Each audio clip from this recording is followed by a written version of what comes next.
When we talk about access control, we talk about exactly what you would imagine with these two words. You are controlling the access to a given set of data or a system.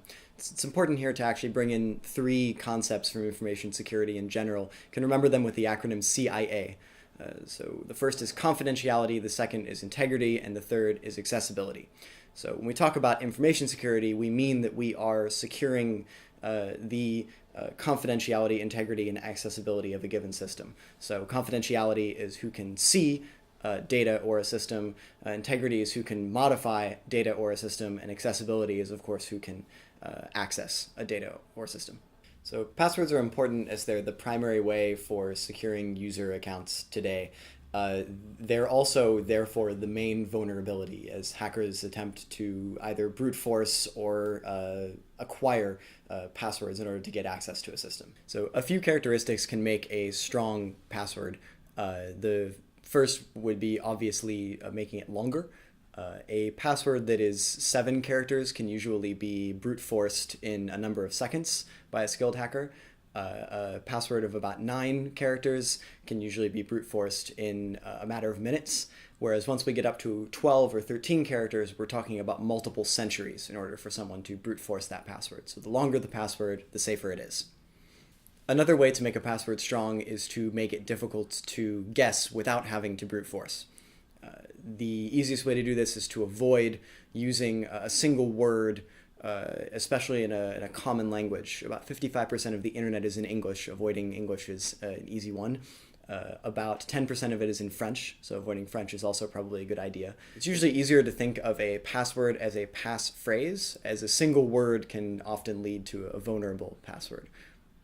Another easy way to make a password more difficult to guess is to use symbols or numbers, and also to avoid using publicly available information about you or the company you work for. So avoiding the current year, your birthday, company name, your name, perhaps parents' names and children's names is also an excellent way to ensure that your password is going to be strong and difficult to guess.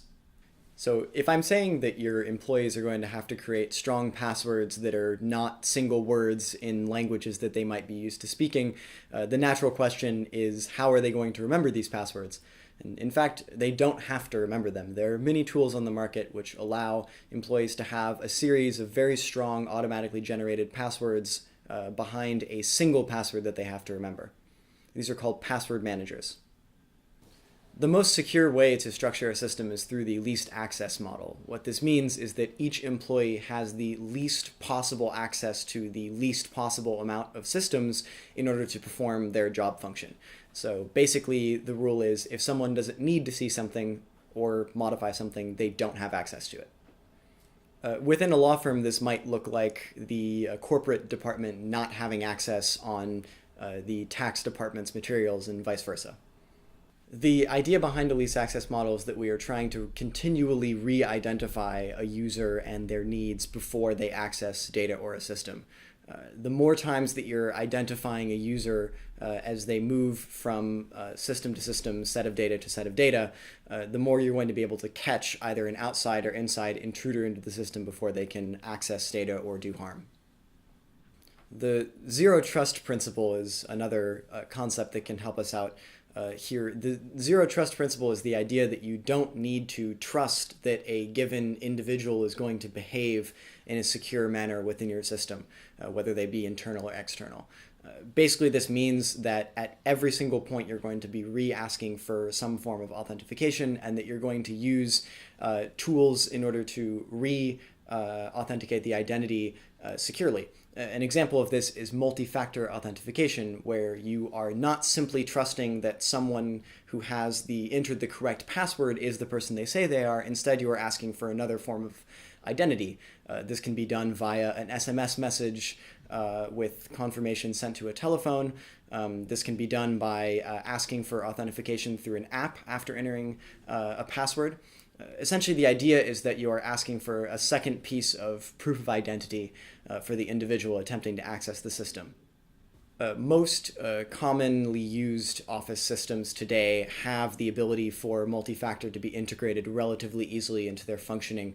Office 365 and other Microsoft products use Microsoft Authenticator, which is an app on your phone.